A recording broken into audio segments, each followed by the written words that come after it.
So we're going to look a little more closely at the connection between f and f prime and also f double prime, the second derivative. And we've already seen some of this in the past, but let's take a little more of a closer look, and we're going to tweak our thinking a little bit. So first, let's begin by remembering what we learned about the connections between a function and its first derivative. If the first derivative is positive, then we know the function is increasing.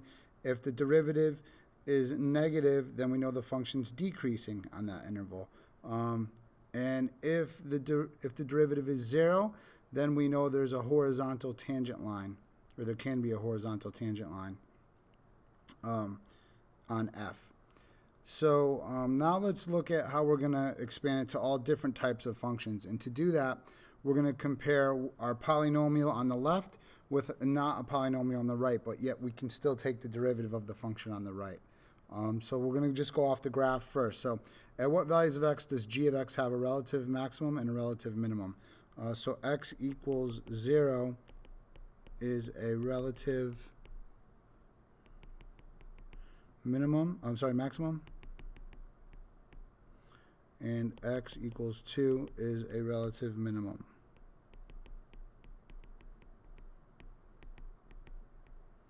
What can be said about g prime of x at the values indicated above? G prime of x is equal to 0 because a horizontal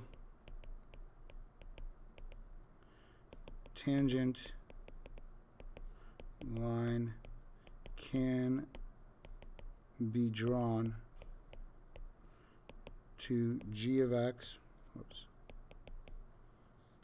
at x equals 0 and x equals 2. Now let's look on the graph that's not a polynomial on the right. At x equals -1, we have a relative minimum.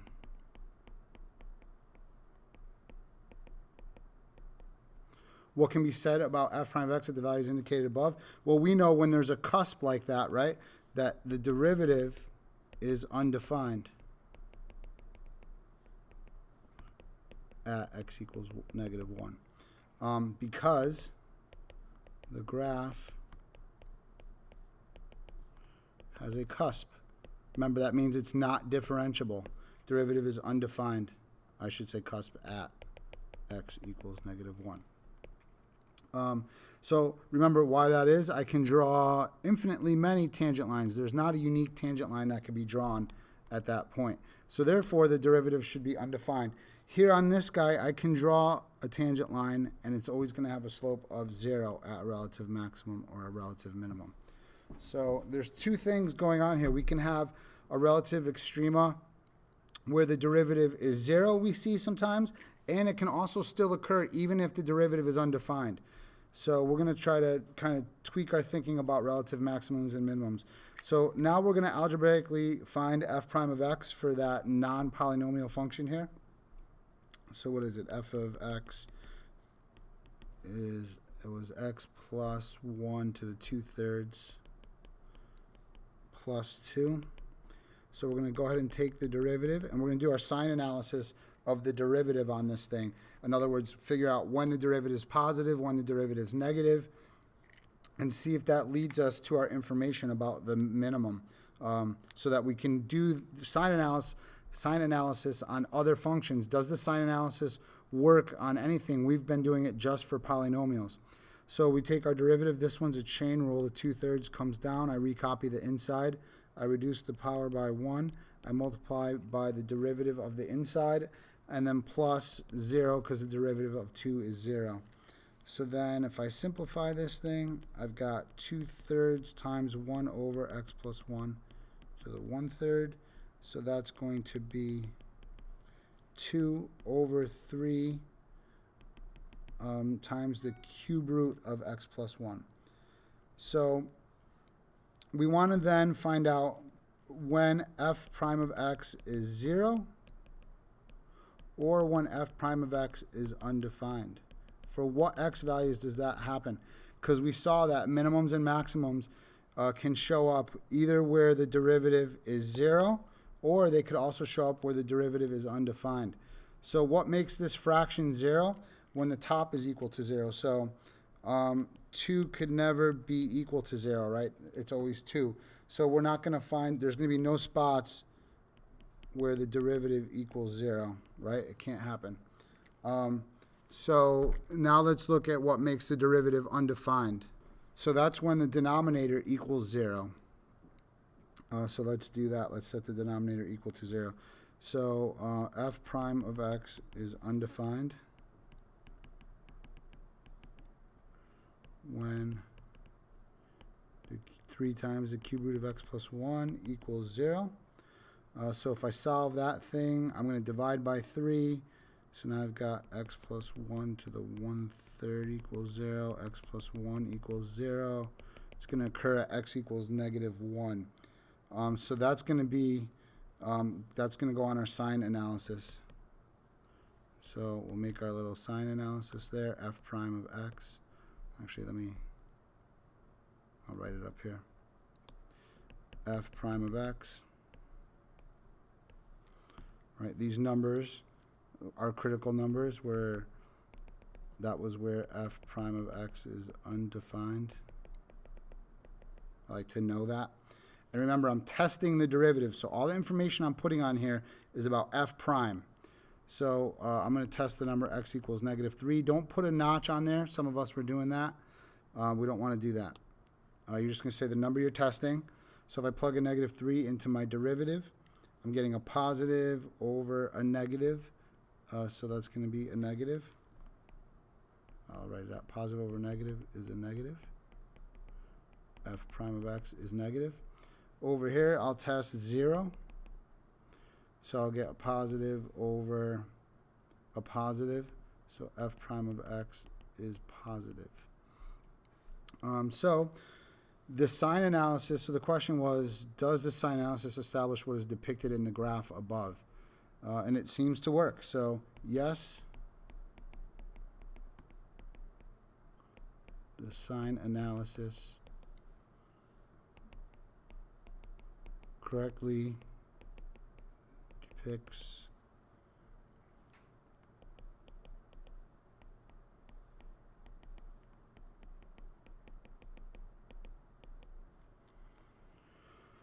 because, well, let's see, on the interval where the sign analysis says that f prime of x is less than 0 is on the interval -infinity to -1. If I look at the graph is decreasing, which is what it's supposed to do. So, and that is where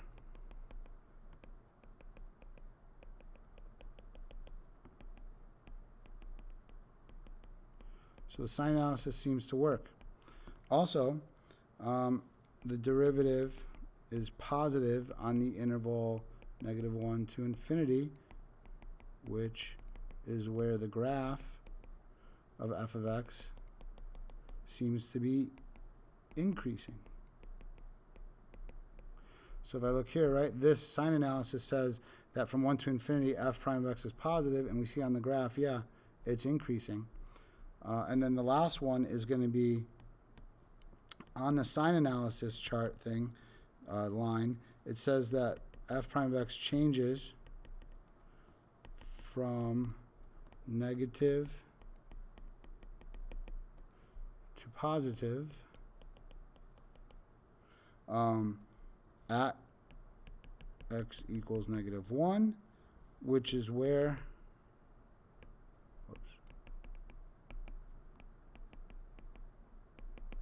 the graph on f of x has a relative minimum.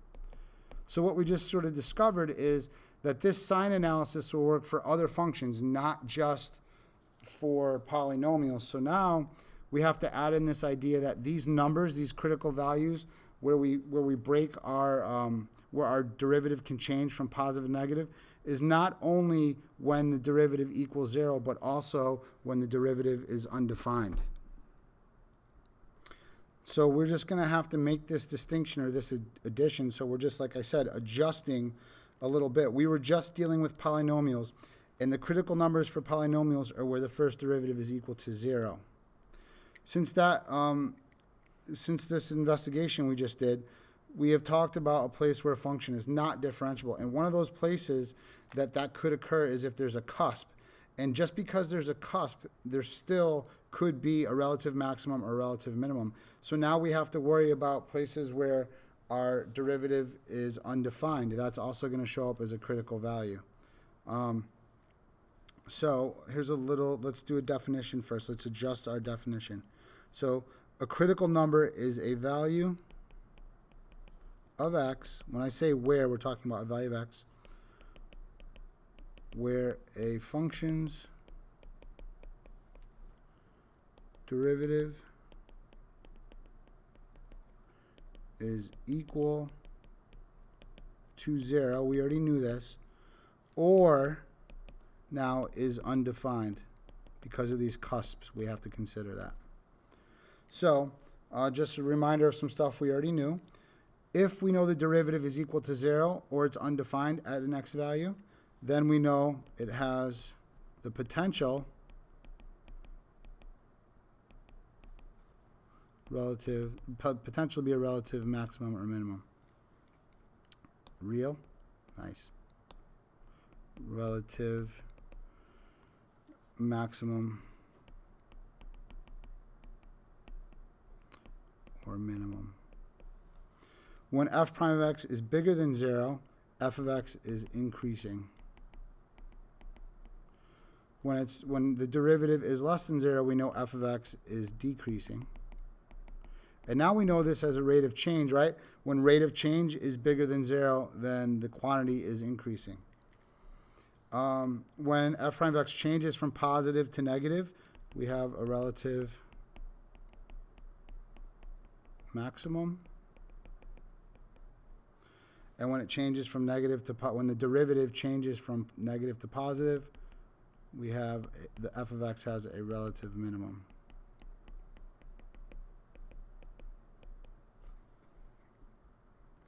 So now we're going to officially look at the second derivative, so the derivative of the derivative. So the first derivative of a function identifies intervals on which the function's increasing, decreasing, has relative max or min. We're going to do a similar process on the second derivative to find intervals where the original function is concave up, concave down, or has a point of inflection.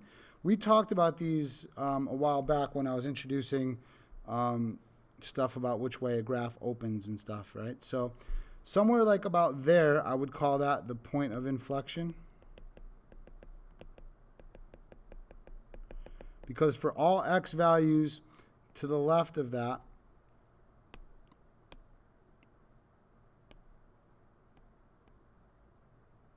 the graph is concave down. For all values to the right of that, the graph is concave up. So that's the point of inflection.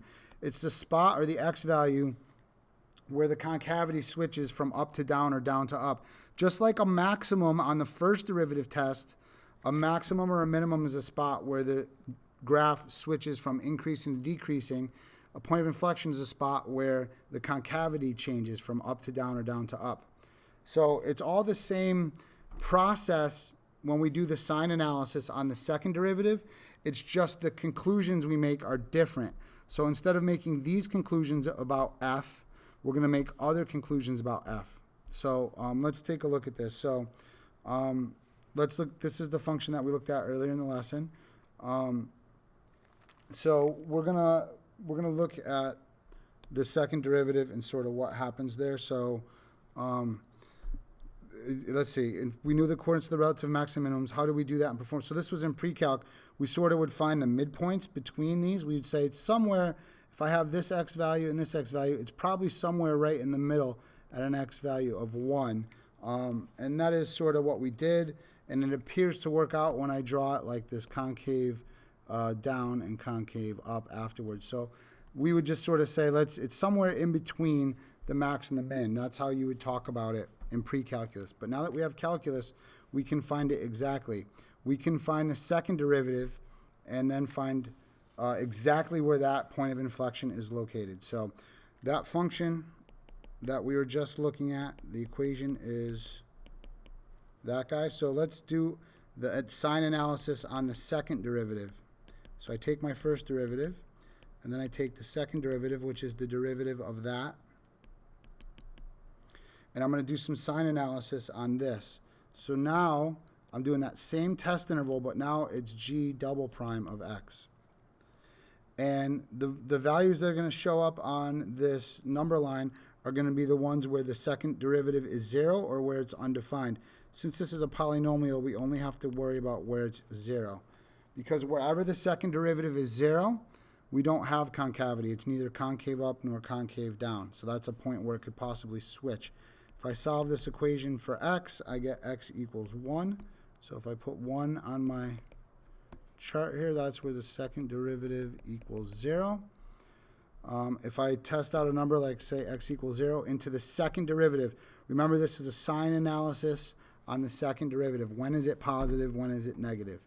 So if I plug 0 into my second derivative here, I'm going to get that my second derivative is negative.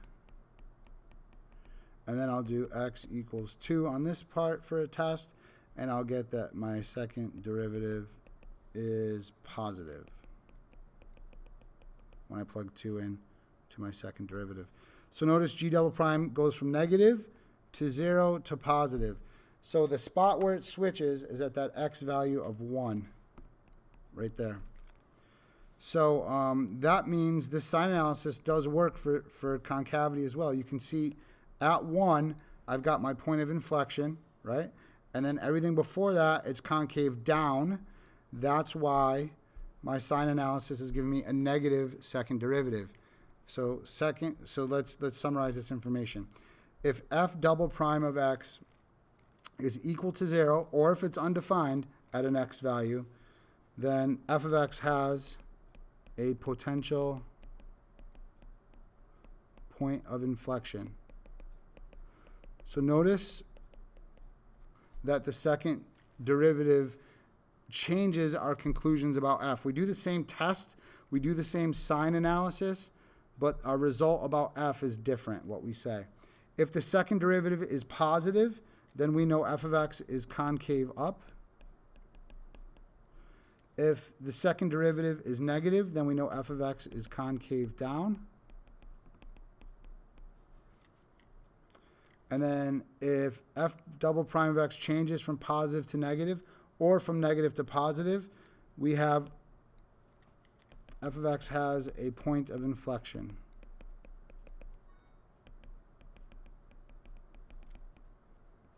Because the concavity changes. So that's our definition of a point of inflection. The concavity changes. So unlike maxes and mins, it matters if it changes from positive to negative or negative to positive, right? If the first derivative changes from positive to negative, we have a maximum, a relative maximum. If the first derivative changes from negative to positive, we have a relative minimum. Here for points of inflection, it doesn't matter which way it changes. If it goes from concave up to concave down or vice versa, we still just call it a point of inflection. So we're going to practice this here on these two functions. One's a polynomial, one is not a polynomial. So we're going to do the derivative. Then we're going to get our second derivative. Then we want to set our second derivative equal to 0 and solve. So I'm going to factor this. I can plot a 12x. And we get x minus 2. So then I can say 12x equals 0 and x minus 2 equals 0. So I get x equals 0 and x equals 2. Those are our values that we put on our sign analysis where the second derivative is 0. Right, that's where f double prime is 0. That's where f double prime is 0. So then if I test out x equals negative 1 into my, I like the factored form of my second derivative, I get a negative times a negative is going to give me a positive. So f double prime of x is positive. If I plug in x equals 1, I get a positive times a negative, so f double prime of x is negative.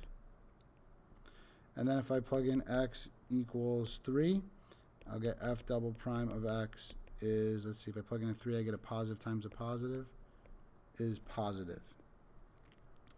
So so there's our sign analysis. We want to find any points of inflection, any intervals where the concave up or down, justify your answers. So we're going to make the same kind of justifications as we did for the first derivative. Kind of out of room here, so I'll try to squeeze it in. F of x is concave up on the interval negative infinity to 0, union 2 to infinity, because f double prime of x is positive. All right, because right here I've got my positive and my positive. So that means it's concave up for this function. Sorry, I thought we had a graph. We don't. Now let's say the next thing we can say is f of x is concave down on 0 to 2 because f double prime of x is less than 0. So we see that here, that between 0 and 2. On our sign analysis, the second derivative is negative, so we can make a conclusion about f. So we say f is concave down. F of x has points of inflection at the x values 0 and x equals 2 because the second derivative changes signs. So those are spots where the concavity changes. Let's look at the example where we don't have a polynomial. Our sign analysis should still work. This is going to be product rule. So it's going to be 2. The first function is 2x. The second function is e to the x. So the derivative first is 2. Recopy the second, e to the x, plus recopy the first times the derivative of the second, e to the x. So if I rewrite that, I've got 2e to the x plus 2x e to the x. Now we're going to do the second derivative. The derivative of 2e to the x is itself. The 2 comes along for the ride. And now we've got product rule here. We don't have product rule here because the 2 doesn't have an x in it. It just comes along for the ride. But now it does, so it's product rule. So the derivative of 2x is 2. Recopy the second, e to the x, plus recopy the first, 2x times the derivative of the second, which is e to the x. So if we try to clean up our second derivative, we get 4e to the x plus 2x e to the x. We want to make that equal to 0. I'm going to kind of bring that up here and do that. So 0 equals 4e to the x plus 2x e to the x. So I'm going to factor out a 2e to the x. And I can get a 2 plus x. So 2e to the x equals 0, and 2 plus x equals 0. 2e to the x, I divide both sides by 2. E to the x can never equal 0, so no solutions there. X equals negative 2, so we get that one solution, and that is a spot where our second derivative is equal to 0. So when I do my sign analysis, this is my second derivative at negative 2. My second derivative is equal to 0. I'm going to test negative 3 in the second derivative and see what sign I get. Again, I like the factored form here. So if I put in a negative 3, I get a positive times a negative, so I end up getting a negative.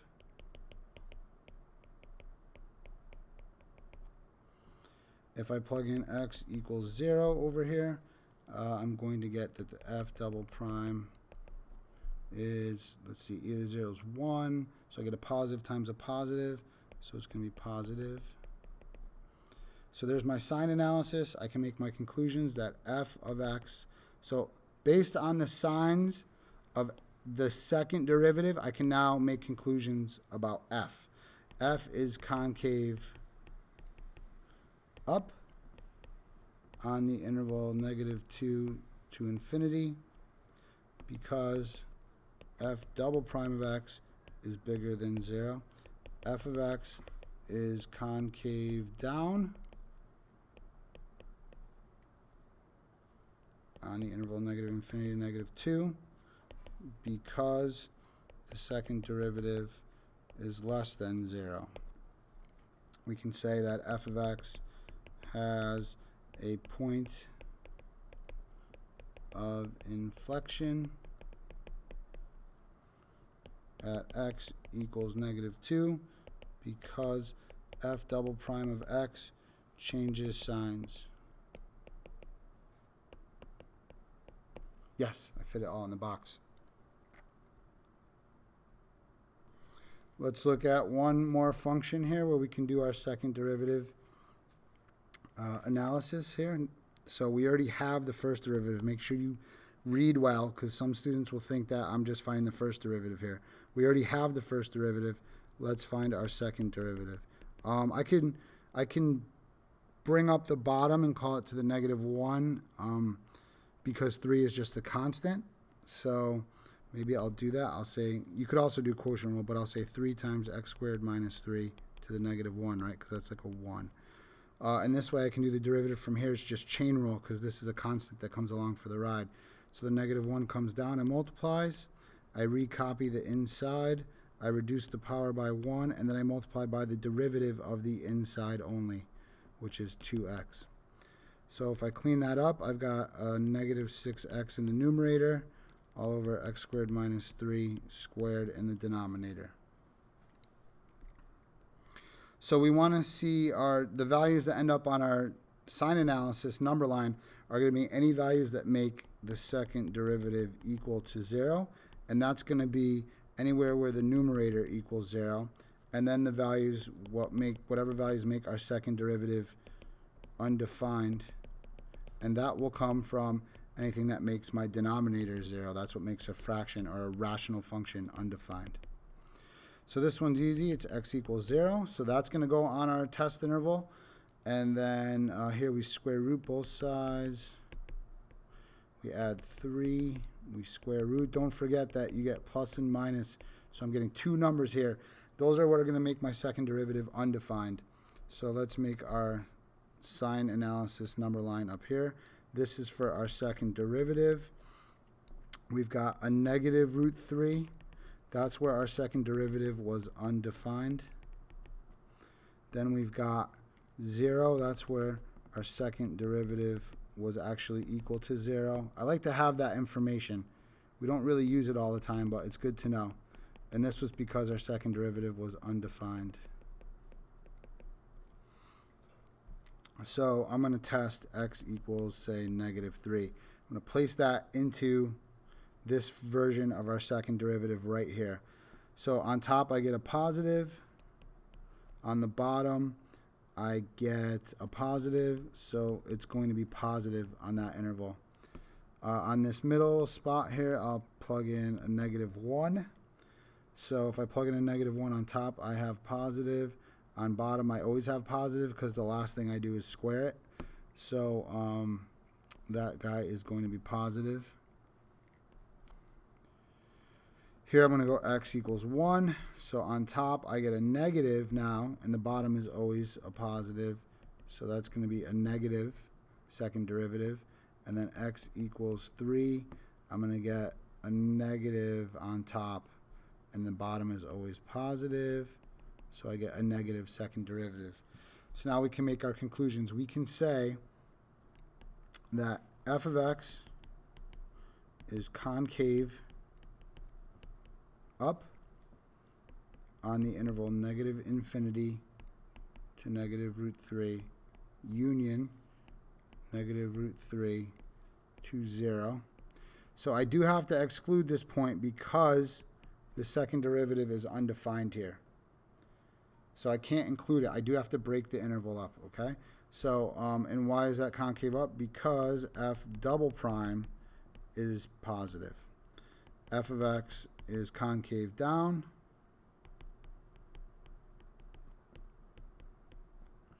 on the interval 0 to root 3 union root 3 to infinity, because f double prime of x is positive, and then f of x has a point of inflection at x equals 0 because f double prime of x changes sign. Notice we don't have a point of inflection here, and we don't have a point of inflection here. And it's not because the second derivative is undefined. It still might be a point of inflection. It could be. It's just more that the signs don't change. Okay? If f double prime of x is undefined, it may still be a point of inflection. It may not be. We have to see. We need further information there. We have to figure out what's going on at f of x at that x value. Is the actual function itself undefined or not there? So we'd have to look at that. This brings us to our last point of this section, the second derivative test. Typically, we use the second derivative only to determine concavity and points of inflections, but it can also be used to identify relative maximums and minimums. You can use it as an alternate test for finding maxes and mins. Let's write some stuff here, some stuff down in graphs may help, but I'm going to just write it out, and we can talk about it in class to start class if we need a, we need a graphical representation of this to see what I'm talking about. So if the derivative, the first derivative, is equal to 0 or is undefined, we know that that is a spot, that is an x value where there could be a relative max or min.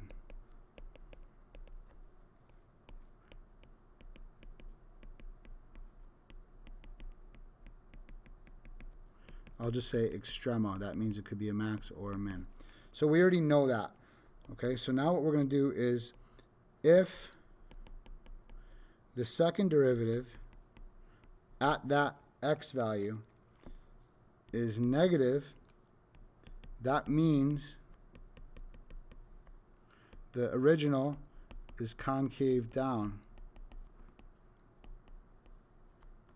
at that x value. That's going to make, that'll tell us which one it is. Is that x value, x equals a relative minimum or a relative maximum? We could tell from the concavity. We know because the first derivative equals 0 that it's either a maximum or a minimum, a potential maximum or minimum. Now, if I test the second derivative and it comes out to be less than 0, then we know that at that spot it will be a relative maximum. Why is that? Because the graph is concave down at that spot. So we're talking about an x value here, and if we know at that x value the graph is concave downward, that has to be a high point on a concave down graph. Vice versa is going to be true. So if f double prime of a instead there was actually bigger than 0, then that makes f of x concave up.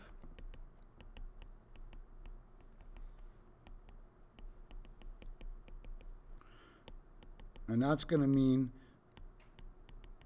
that at that x value, a relative minimum. Because if we have concave up at x equals a, right, that's our x value, our target value, x equals a. If it's concave up, that's got to be a low spot. If the second derivative is also 0 at a, right? We know it's a relative extrema because the derivative is 0 at x equals a. But what now if it's 0 or undefined there as well? Then we don't have enough information. This test really isn't going to work for us.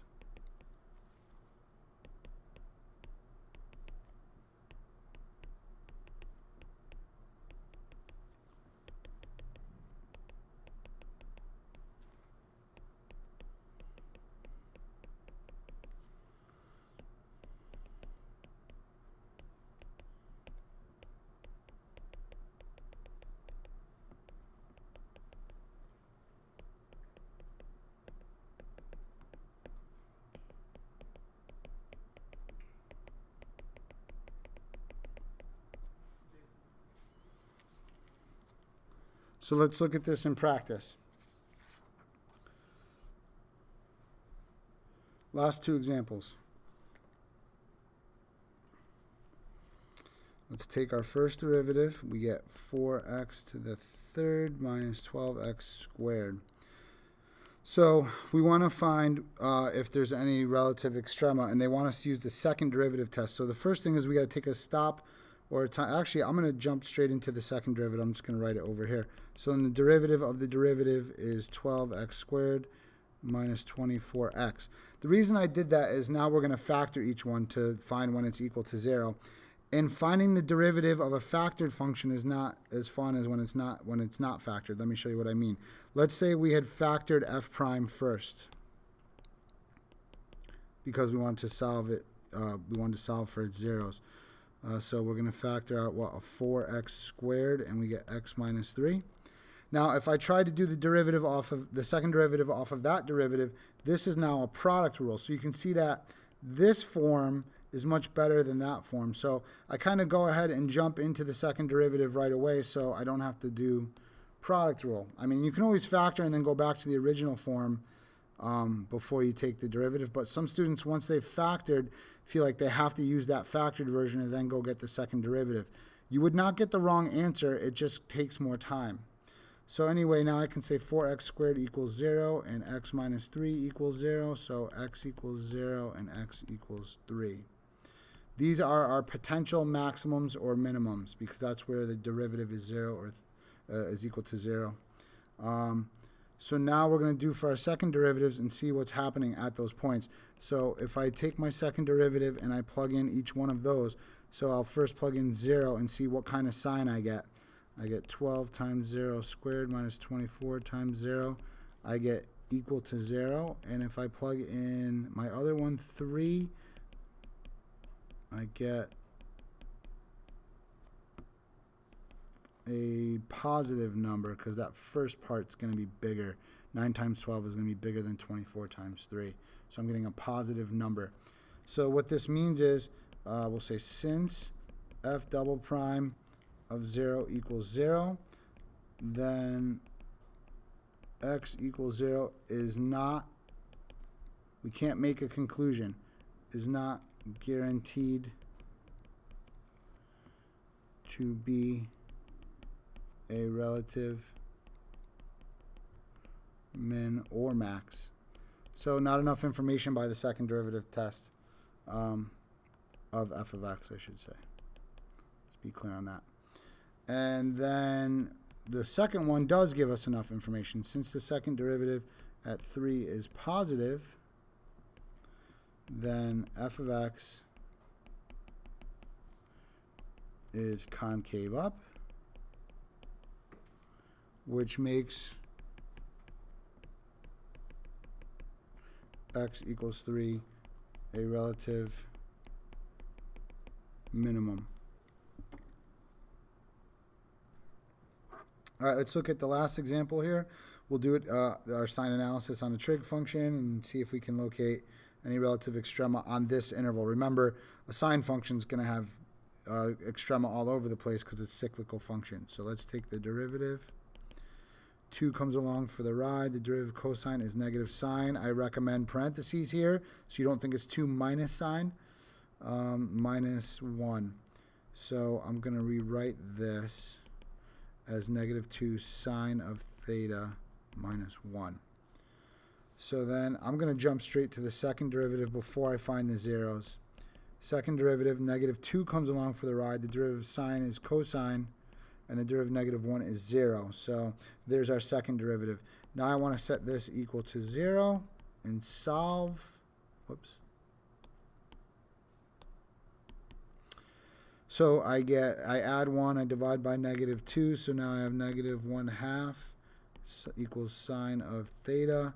So we know the angles for which I could inverse sine both sides, so I'm really finding the angles for which the sine value is negative 1/2. That's going to happen at the 30 in quadrant 3, so what's that, 7 pi over 6, and then also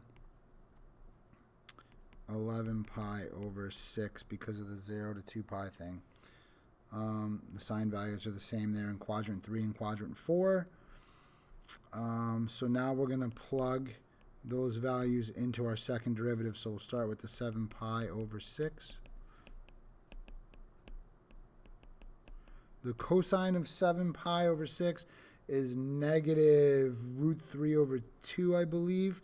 It's negative times a negative. We know it's going to be a positive, so it's going to be bigger than 0. It's positive.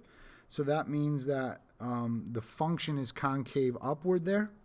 Now we're going to plug in 11 pi over 6 into that derivative.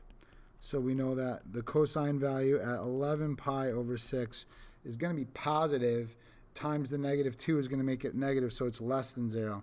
So we're going to make our conclusions here. This is going to work out for both of them.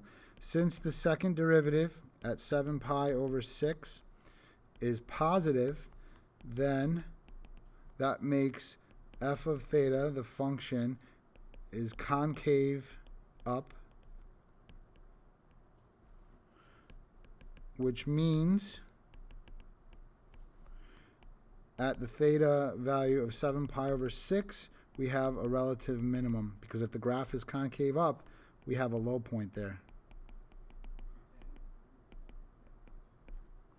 And then since f double prime of 11 pi over 6 is less than 0, it's kind of the vice versa. Then we know that f of theta is concave down, which then makes that, which means at theta equals 11 pi over 6 is a relative maximum.